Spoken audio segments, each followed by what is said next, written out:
नमस्कार साथियों, आपका फिर से स्वागत है हमारे YouTube चैनल में। आज हम लेकर आए हैं फिर से भारतीय अर्थव्यवस्था का पार्ट 4, जो कि बेहद ही इम्पॉर्टेंट है सभी परीक्षाओं के लिए। पेट, लेखपाल, सुपर टेट सभी के लिए बेहद ही खास होने वाला है आज का सेशन। आप हमारे साथ अंत तक बने रहिएगा। साथ ही साथ वीडियो को शेयर, लाइक एवं चैनल को सब्सक्राइब अवश्य करें। तो चलिए बिना देरी किए अपने आज के सेशन स्टार्ट करते हैं। रिजर्व बैंक केंद्र एवं राज्य सरकार को ऋण प्रदान करता है। कितने दिन के लिए? 90 दिन का ऋण देता है। भारतीय बैंकों का सर्वाधिक शाखाएं अगर देखा जाए तो यह यूनाइटेड किंगडम में सर्वाधिक शाखाएं भारतीय बैंकों की है। प्रीपेड कार्ड जारी करने वाला पहला वाणिज्यिक bank Oriental Bank of Commerce है। Oriental Bank of Commerce prepaid card जारी करने वाला पहला वाणिज्यिक बैंक। आगे देखिए, निजी बैंक से पूंजी उगाहने वाला पहला राष्ट्रीयकृत बैंक, तो यह भी है ओरिएंटल बैंक ऑफ कॉमर्स। निजी बैंकों से पूंजी निकालने वाला पहला राष्ट्रीयकृत बैंक है। नरसिंघम समिति का संबंध है किससे? बैंकिंग सुधार से नरसिंघम समिति का संबंध है। आगे देखिए, गोईपोरिया समिति संबंधित है किससे? संबंधित है बैंक में ग्राहक सेवा सुधार से। गाइपोरिया समिति। देश का पहला मोबाइल बैंक अगर देखा जाए तो लक्ष्मी वानी बैंक, जो कि है मध्य प्रदेश में। लक्ष्मी वानी बैंक मध्य प्रदेश। देश का प्रथम तैरता एटीएम स्थापित किया गया था कहाँ पर? कोच्चि में। एसबीआई द्वारा देश का प्रथम तैरता एटीएम स्थापित किया गया था। यूटी बैंक लिमिटेड का 30 जुलाई 2007 से नया नाम रख दिया गया था axis bank limited. UT bank limited का नया नाम एक्सिस बैंक लिमिटेड। आरबीआई अपने अनुसूची बैंकों को जिस दर पर ऋण उपलब्ध कराता है वह कहलाता क्या है?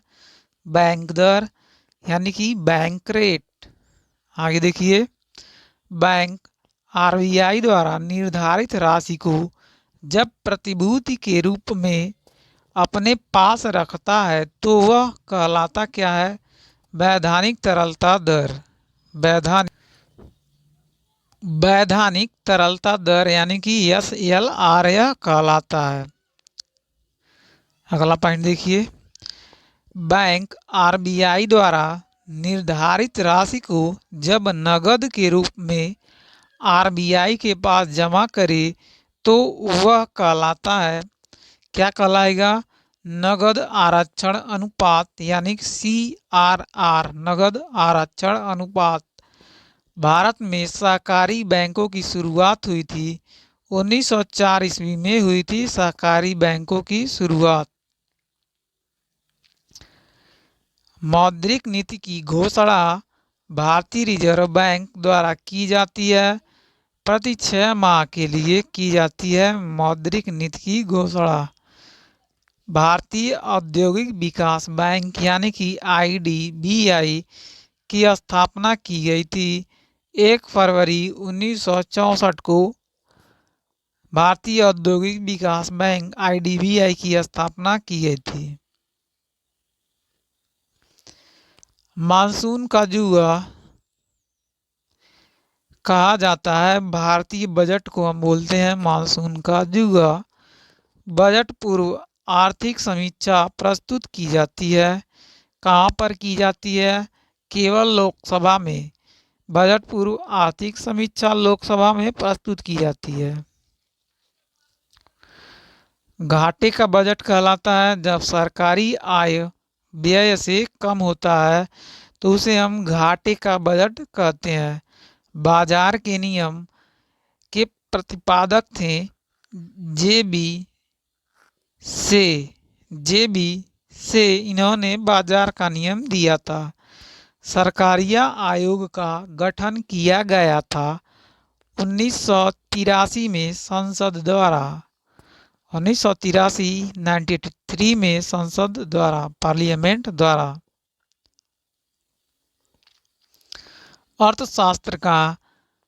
अर्थशास्त्र में निवेश का अर्थ देखा जाए तो ये होता है शेयरों की खरीदारी। भारत का पहला एवं सबसे पुराना बम्बई स्टॉक एक्सचेंज BSE की स्थापना हुई थी 1875 ईस्वी में। BSE की स्थापना दलाल स्ट्रीट देखा जाए तो ये है मुंबई में दलाल स्ट्रीट। राष्ट्रीय स्टॉक एक्सचेंज यानी कि NSE की स्थापना हुई थी 1991 ईस्वी में थेरवानी समिति द्वारा। राष्ट्रीय स्टॉक एक्सचेंज NSE की स्थापना हुई थी 1991 में। अगला पॉइंट देखिए, राष्ट्रीय स्टॉक एक्सचेंज का प्रमुख प्रवर्तक है IDBI राष्ट्रीय स्टॉक एक्सचेंज का प्रमुख प्रवर्तक है। राष्ट्रीय स्टॉक एक्सचेंज का मुख्यालय अगर देखा जाए तो यह है दक्षिण मुंबई में बरली में। दक्षिण मुंबई के बरली में राष्ट्रीय स्टॉक एक्सचेंज का मुख्यालय है। निफ्टी मूल्य सूचकांक है, निफ्टी NIFTY NSE का है। निफ्टी मूल्य सूचकांक तेजड़िया यानी कि बुल एवं मंदड़िया जिसको बियर शब्दावली संबंधित है, किससे संबंधित है? शेयर बाजार से। चलिए आगे बढ़िए, आगे देखते हैं अगला पॉइंट। भारत में मान्यता प्राप्त स्टॉक एक्सचेंजों की संख्या है 23। BSE का संवेदी सूचकांक का आधार वर्ष है 1978-79 ईस्वी। BSE का राष्ट्रीय सूचकांक का आधार वर्ष देखा जाए तो है 1983-84 ईस्वी। आगे देखिए,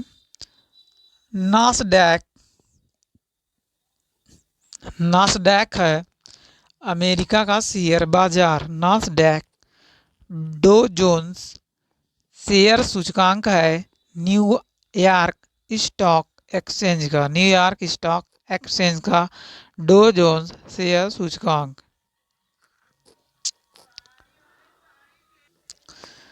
भारत में शेयर बाजारों के लिए मुख्य नियंत्रक का कार्य कौन करता है? सेबी करता है, जिसका मुख्यालय देखा जाए तो मुख्यालय है मुंबई में। भारतीय प्रतिभूति एवं विनिमय बोर्ड यानी कि सेबी की स्थापना हुई थी 12 अप्रैल 1988 को। भारतीय प्रतिभूति एवं विनिमय बोर्ड की स्थापना किसकी अनुशंसा पर हुई थी? SA दबे समिति की अनुशंसा पर हुई थी सेबी की स्थापना। भारतीय खाद्य निगम यानी FCI की स्थापना हुई थी 1965 ईस्वी में। FCI की स्थापना। खाद्य एवं कृषि संगठन यानी FAO की स्थापना 10 अक्टूबर 1945 को हुई थी इटली में। खाद्य एवं कृषि संगठन की स्थापना 10 अक्टूबर 1945 इटली। आर्थिक क्षेत्र में उदारीकरण के एक नए युग की शुरुआत हुई थी 1991 से। उदारीकरण के एक नए युग की शुरुआत 1991 से हुआ था। विश्वव्यापी आर्थिक मंदी आई थी 1929 ईस्वी में। विश्वव्यापी आर्थिक मंदी 1929 में। नई आर्थिक सुधार की रूपरेखा सर्वप्रथम हुई थी 1985 में राजीव गांधी के काल में। 1985 में राजीव गांधी के काल में नई आर्थिक सुधार की रूपरेखा विशेष आर्थिक जोन यानी कि SEZ पारित किया गया था। मई 2005 ईस्वी में विशेष आर्थिक जोन पारित किया गया था। मीरा सेठ समिति संबंधित है किससे? हथकरघा से समिति संबंधित है।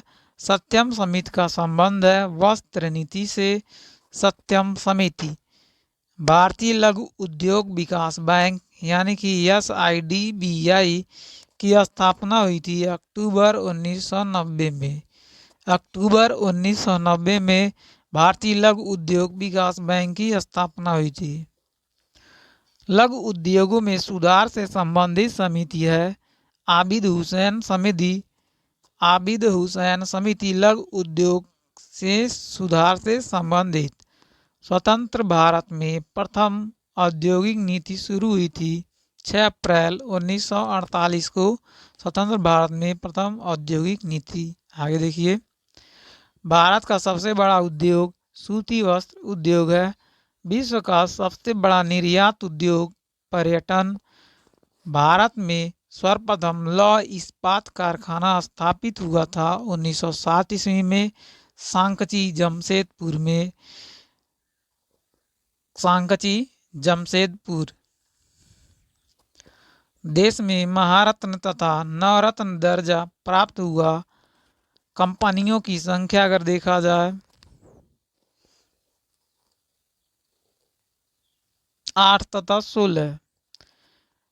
कोर सेक्टर का अर्थ है चयनित आधारभूत उद्योग। कोर सेक्टर का अर्थ है कोर सेक्टर का उपयोग कहा जाता है सीमेंट, लोहा, इस्पात, पेट्रोलियम, भारी मशीनरी इत्यादि को हम बोलते हैं कोर सेक्टर के उद्योग। आगे देखिए, एनटीपीसी की स्थापना तो देखा जाए एनटीपीसी की स्थापना हुई थी 1975 ईस्वी में। 1975 ईस्वी में एनटीपीसी की स्थापना हुई थी। तेल एवं प्राकृतिक गैस आयोग ओएनजीसी की स्थापना देखा जाए तो 1956 में। पहला राज्य वित्त निगम स्थापित किया गया 1953 में पंजाब राज्य में। पहला राज्य वित्त निगम 1953 में पंजाब में। भारत में प्रथम जल विद्युत शक्ति गृह प्रारंभ हुआ था 1897 ईस्वी में दार्जिलिंग में। आगे देखिए, इलेक्ट्रॉनिक सामान की गुणवत्ता को प्रदर्शित करता है ISI mark. ISI mark electronic सामान की गुणवत्ता को प्रदर्शित करता है। आईएसआई प्रमाणन जारी की गई थी 7 अप्रैल 2003 को। आईएसआई प्रमाणन।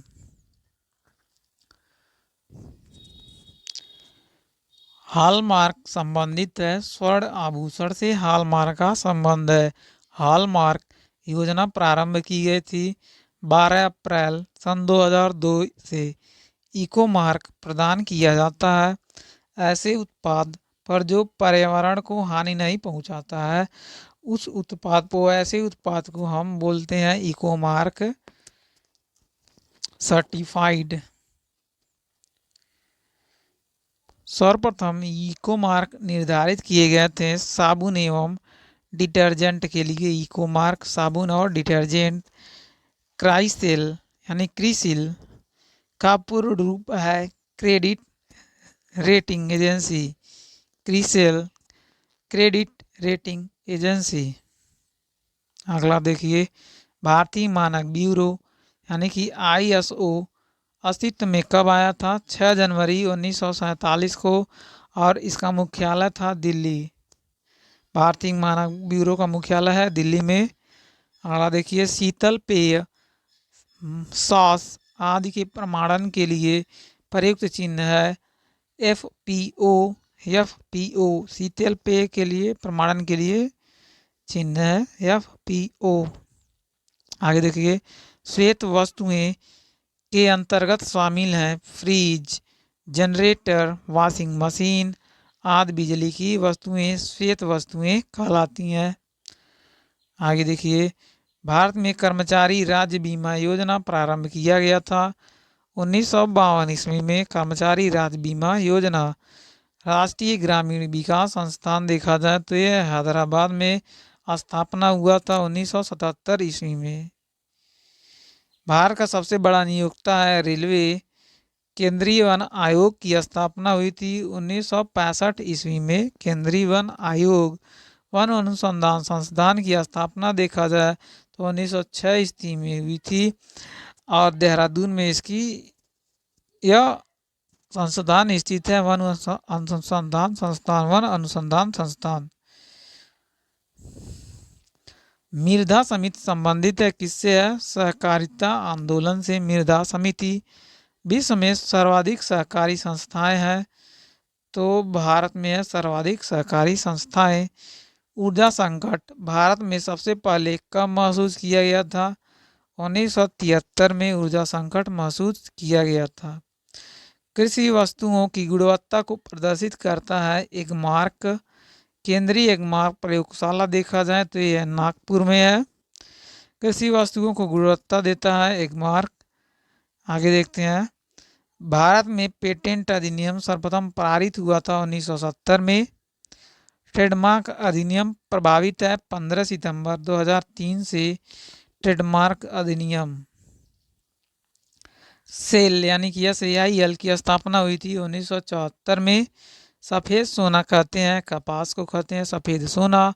स्वर्ण द्रव कहा जाता है किसको? पेट्रोलियम को कहा जाता है। बिग पुश सिद्धांत दिया था रॉडन ने, दिया था बिग पुश सिद्धांत। सहकारी साख संगठन का प्रारंभ 1904 में हुआ था। सुपर 301 का संबंध है मुक्त व्यापार में अवरोध से। सुपर 301 मुक्त व्यापार में अवरोध।